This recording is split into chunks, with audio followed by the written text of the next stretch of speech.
Okay. Today's date is January 31st, 2013. It is 10:15 in the morning at his residence. I'm Detective Musser and here with Detective Oliver. Okay. All right. And it's probably be a couple months now. You contacted my office in reference to Michael Dunn. Yes. You had heard about an incident he was involved in. I guess you heard about it on the news. Is that correct? Actually, I'm kind of a computer geek, so I saw. You saw on the internet. Just kind of tell me about your relationship with Michael. At first, I was kind of enamored by him. He had a pretty good personality. But once you get to know him, you realize that he's one of those me people, and extremely arrogant, thinks he's smarter than everybody else. So that didn't last too long. Right. I'll just refer back to the notes I had from the first time we spoke.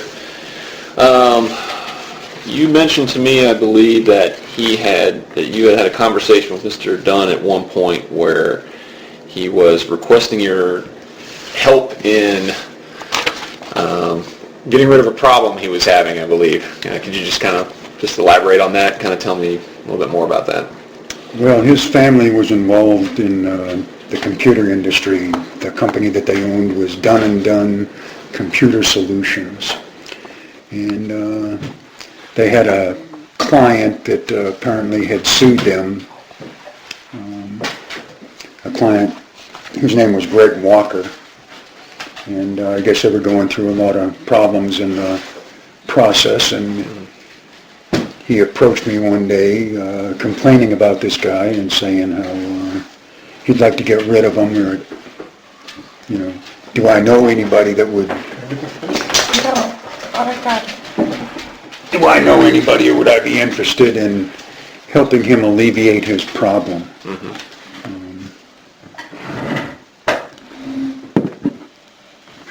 I said, no, I don't know anybody. And, right.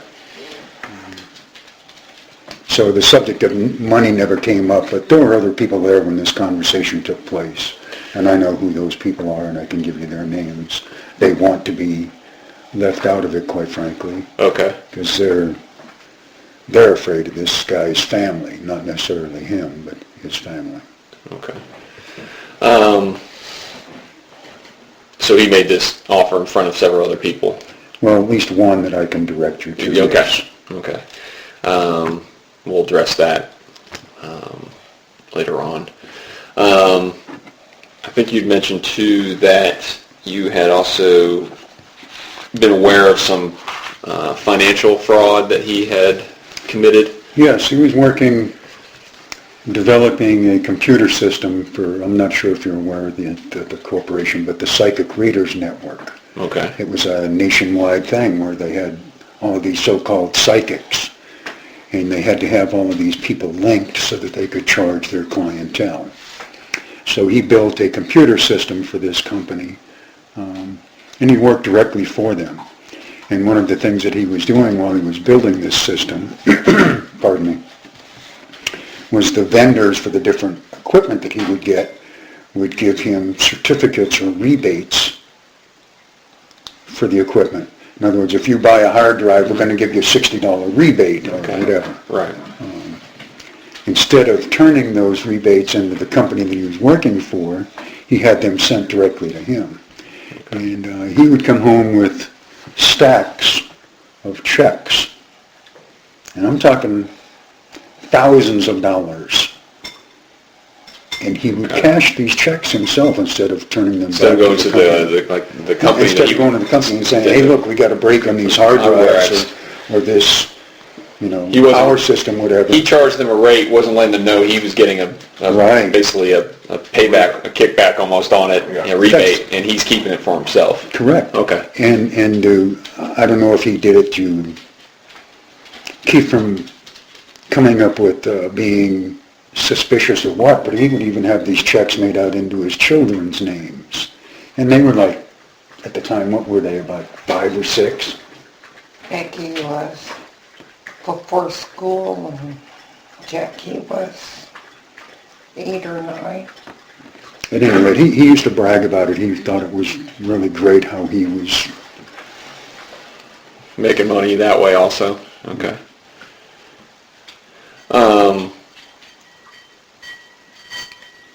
Another thing that I know that he did, Okay, go ahead. he was involved in a so-called accident involving his father,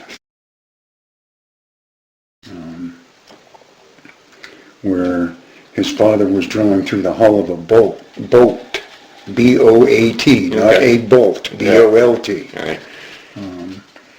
And he was holding the wires from inside of the hull, and his father drilled through the hull and messed up his hand. Okay. I know for a fact that he defrauded the insurance company and said that it was done when his father was drilling a bolt in a door Okay. in his father's home so that they could collect. For the homeowner's insurance instead of being out on the Correct. on the And he boat. got like a $30,000 or $40,000 settlement from the insurance company. Do you know what insurance company he was using at the time? No. Okay. No, I tried to report that, and Okay. you know. Was that Port St. Lucie you said, and then that was Yeah. the one they basically Yeah, just they didn't just see said, that? well, Oh, you know, that's his insurance parents lived fraud. in Fort Pierce at the time. Right. Right. I think they're still there, if I remember correctly. Biggie. Yeah, they had a home on a private airport, or airfield, his parents did. And,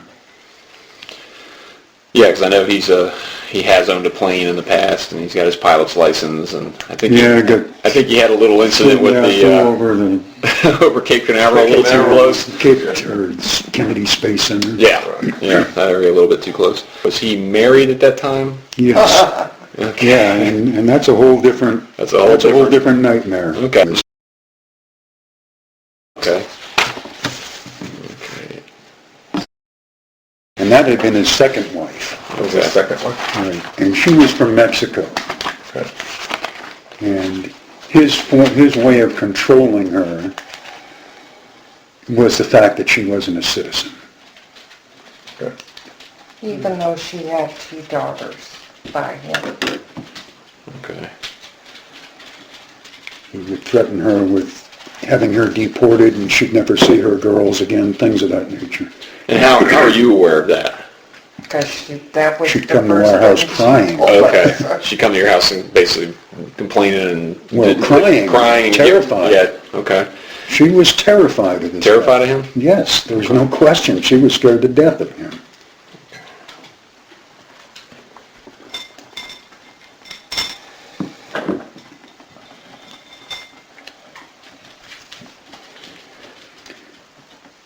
Did she ever specifically tell you of any physical altercations or threats with any weapons, anything like that? Yes, and it concerned me so much to the point that I went to her home when he was not there over one of the complaints that she came when she was crying and all upset.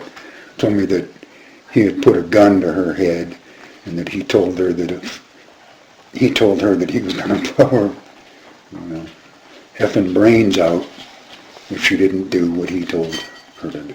If she didn't do what he told her to do. Okay. I went into his home, 10 minutes later, and I took the gun. I asked, where's the gun? She told me where it was. I went into his house, I got the gun, and I kept it at my house. Was that the only one he had at the time? It was the only one that she told me about. Okay. And she told me where it was, so Okay. I went into the home and I got the gun, and I brought it to my home and hid it. And a couple of weeks later, she told me that she was afraid that he was going to discover the gun was gone. Could she have it back? I didn't want to give it back to her, Right. but I did. Did you ever had any conversation with him about this issue? Yes, yes. Okay. What were those conversations And I like? told him that if anything happened to his wife, I would be stepping forward because she had told me that he had threatened her. Okay. And you better make sure nothing happens to her because I will. Just to come Speak forward up. and let people know. Okay. And I won't say that he was intimidated, but I think that he knew that I was the wrong person to mess with. Sure. He Because intimidated. he would, his personality was to try to intimidate people. And if he couldn't do that intellectually, then he would try to intimidate you physically and stand over you and glare down at you. Just because of his physical size. Yeah, you know, Okay. you're messing with the wrong dog, boy. Okay. At some point, how long was, at some point did they divorce and she moved out, or? Yeah, she had a couple of affairs Okay. shortly after this. Well, her twin sister lived there for a while. And as long as her twin sister lived there, Michael didn't give her as much problem. He wouldn't strike her or threaten her. But when her sister moved to California, back to California, that's when he was abusing her, hitting her, making her go to the sex clubs.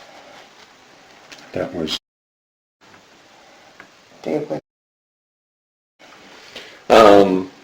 Did she, now, at the time that, obviously, they were married. Yes, Okay. they were married. So she was, Wife number she was two. naturalized and essentially being married to, did she have, or was she vulnerable to being? I don't know Right. the legalities of the immigration issue, Right. but I do know that he held that Held over her her head. head and threatened her with seeing that she was deported, that she would never see the girls. Okay. And they had 2 girls, is that correct? Correct. Yeah. And what were their names? Mhm.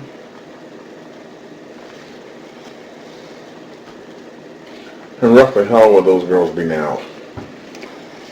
I'm going to say in their 20s, early 20s. No. Yeah. Think about it. 99. It's been 13 years. Was just getting ready to go to kindergarten. They're close to 20. In their late teens, early 20s, somewhere in there. Yeah, Okay, so they're adults now. Yeah. Yes, I'm sure they're both of legal age. Now, the older girl, she had problems with her dad. And what's that? Yeah. Because he felt that she should be just like him. She looked like him, so she should be smart like him. And he used to... That little girl was terrified of him also. And I know when the parents split, the older girl stayed with the mother. Mm-hmm. And No. They both stayed with him, and then she when finally she got married, whatever. But anyway, the oldest girl was terrified of him also. She used to, I would see him abuse her emotionally and, you know, with his aggression towards this little girl. Mm-hmm. You know, she couldn't even think. And I had issues with him about that, and I told him, you know. Do you know if there was ever, do you know if police were ever called out to their house or anything that you remember? Or was there any kind of... No. No? No. Never. Because they were so afraid of him. They were afraid of what would happen if they... Yeah. If she... But Sarah would you consider yourself to be the kind of the confidant she would come to just kind of, to kind of tell you what she was feeling? Have someone at least to For a tell? while. For a while? For a while. And Until she decided she wanted to live with us. Okay. And at that point, so at some point, obviously, she leaves. Yes. Okay. She had an affair with some guy she was working with, a janitor at the school, Yeah, and she traded one abuser for another one. Okay. That's why she couldn't take her girls, because he didn't want them. Okay. That's why they stayed with Dad. Well, besides that was something he hung over her head. Okay. Now, the other wife that we know of was, and she was from Colombia. I mean, he married... One Mexican and one Colombian. Correct. Okay. And he did the same thing with her, as far as, I'll have you deported type crap. We thought that because she was from Colombia and she had influential family, that it would level him out. She would be on a level playing field. But he married her at the UPS store. He married her at the UPS store? Well, they got it notarized. Got it notarized. They're now married. Okay. Now, that's the last name of the second wife. Now, I don't know if you know who that family is in Colombia. Which, we're talking about the third wife or the second wife here? The third wife. Third. Okay. No, I'm not familiar with the name. Well, her uncle was president of the Organization of the Americas. Okay. That's a pretty big Uh-huh. business concern. Okay. And I really thought that her family would do something about this. Now, I know one of the things that he did to her was he made her go to a wife-swapping club in Fort Lauderdale. He forced her to do this. That was the night after they were married. He made her go to a wife swapping? Yes. And she had a little boy. Yes, and he was also terrified of him.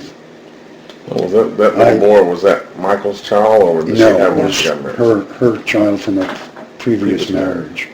And he used to come to my house every day. I couldn't remember what his name was.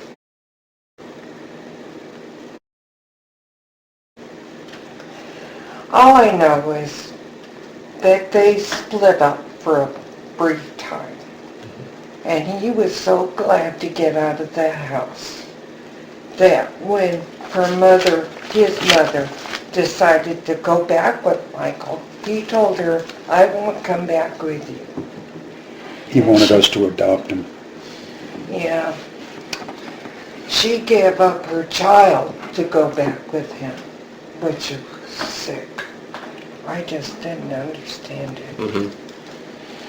So she came back, but he, I guess, what do you think it was?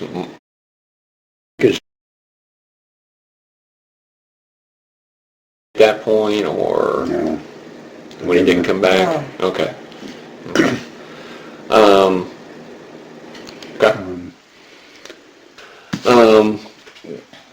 So you would, early on, so you and Michael would talk frequently and interact on a normal basis. Did you still do that later, even when you guys started to get a little bit, you started to distance yourself from him? Or? Yeah, because I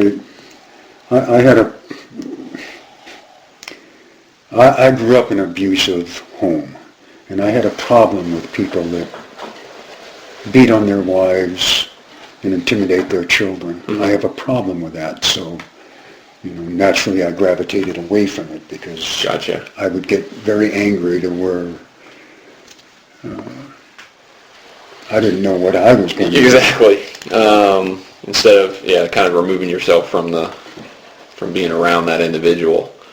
The incidents, like I said, I think you said Sarah had said that he had put a gun to her head and threatened her. She went and got the gun. Correct. No, not as especially since her son came over so much, but not like. Okay. Did you ever see him threaten her with a weapon or anything like that? Did I physically see it? Yeah. No, but I saw marks on her. Okay. And I was just simply going to say, I know she told you about him threatening with the gun. I'm just curious if you were actually able to see it. No. I know I got involved with a guy that lived in Stuart, Florida, but okay. What happened from there, I don't know. It's just not logical that two different women from two different countries it's not logical to me that they're both going to come up with the same story that, they're being threatened with deportation, to force them to do things More they than don't want to coincidence. do. I'm not that naive that I can't put two and two together. Right. And I want to let you people know, because I heard gossip, that he's claiming he has religion now. Okay. No. He doesn't believe in God. We've had these conversations a lot. Okay. And when you're dead, you're dead. He doesn't believe in karma. It's just do what you want to do and don't get caught. That's his philosophy. And he thinks he's smarter than and let them know what you know. everybody else. So, They're interested in hearing what you have to say. What I'm going to do is go ahead and just stop this recorder right now. It is... you know, like Webster has it down. Okay. It is 10:40 in the morning.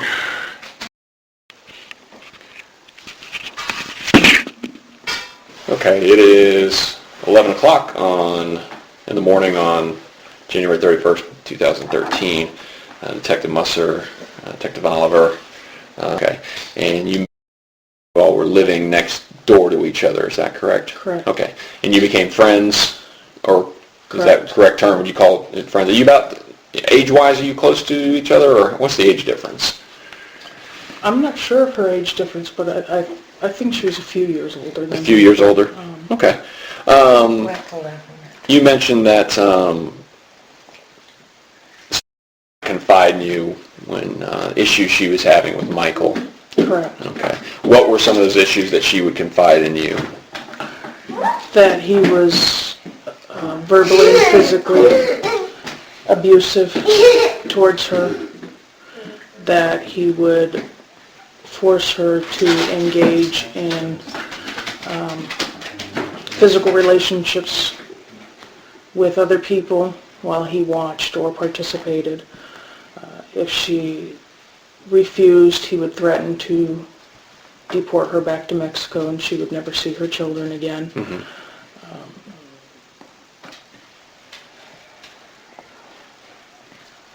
Very controlling. Very controlling. Okay.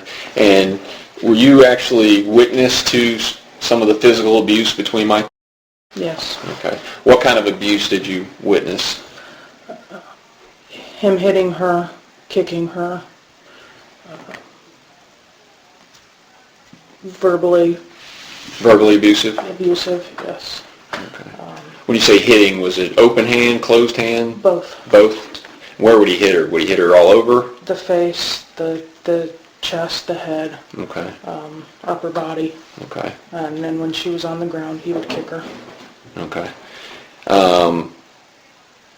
You mentioned that at one time, I guess she had located some, it was like a white powdery substance that she believed to be probably narcotics of some kind that belonged to him, and had hidden it, had taken it and hidden it in the house. Correct. And she put it in the laundry detergent, I think you said. Correct. And you were witness to when Michael found out about that? Correct. Okay. And explain to me, you said that that was a real beating. Correct. He wanted to know where it was, and she wouldn't tell him.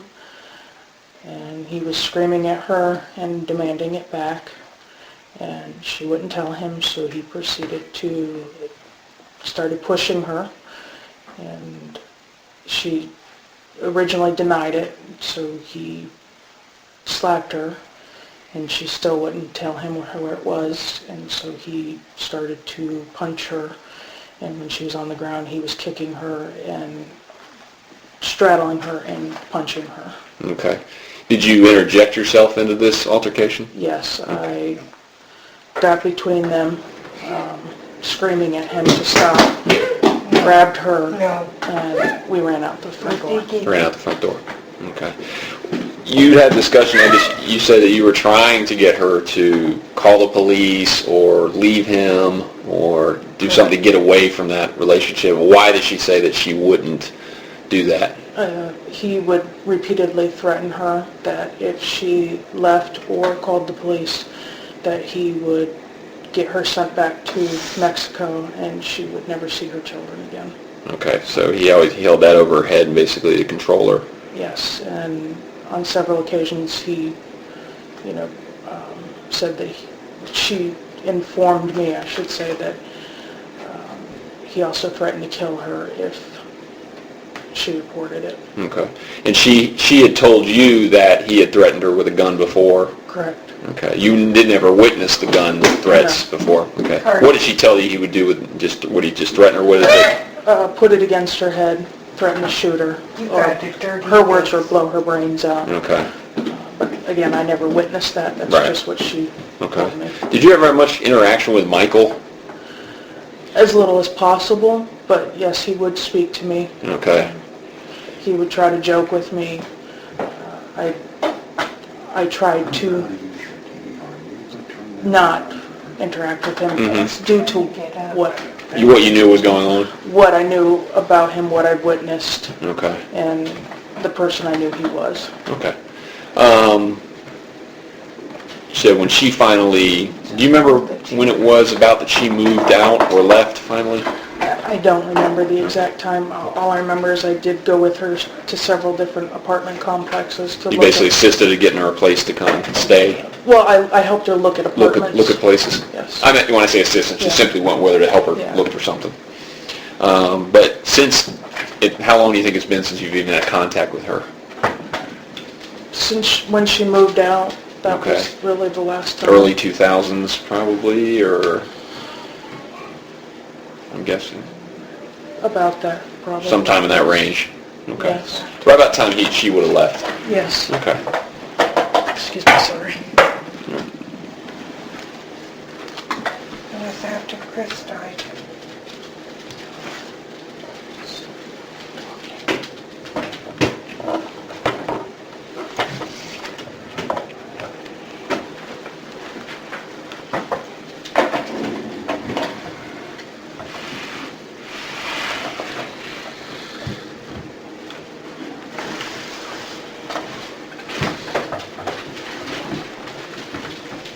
He used to bring hookers to his house.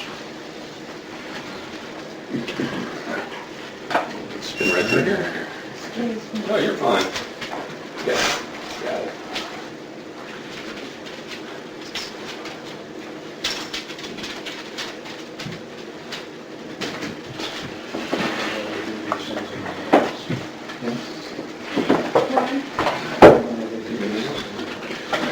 I appreciate you coming over and talking to us while we're here.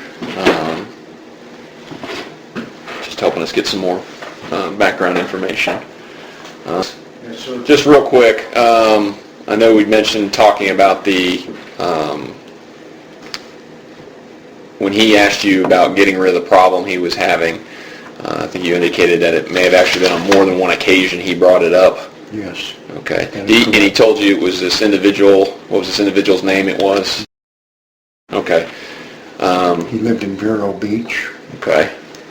When you say, what else did he tell you when he had come to you again? He told me where the guy lived. Wanted me to track this guy down and do whatever I could to convince him to drop the lawsuit that they were involved in. And I told him no. Okay. Do you know what type of lawsuit it was, or why was the company being sued, or? His parents' company had sold this guy a computer system to be used in a retail business, and the system kept failing.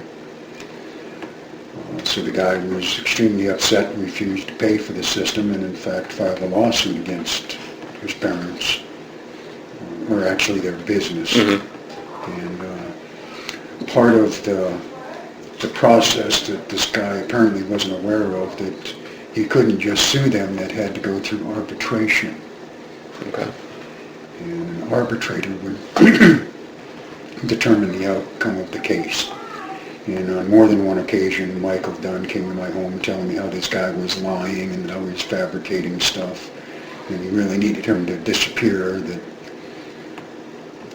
Okay. or be convinced that, Trying to convince him to change his mind about the lawsuit, basically Right. drop it, right. whatever. And, Did he ever ask you to do any type of physical harm to this guy, or was he strictly asking you to go out and try to verbally convince him to drop it? He didn't personally ask me as an individual, but he said, I wish I knew somebody that would off this guy. Now, to me, that means, it's pretty clear what that means. He wanted this guy killed. That was my opinion, and I wasn't interested. Right. Okay. As I said, there were other people that witnessed these conversations. Okay.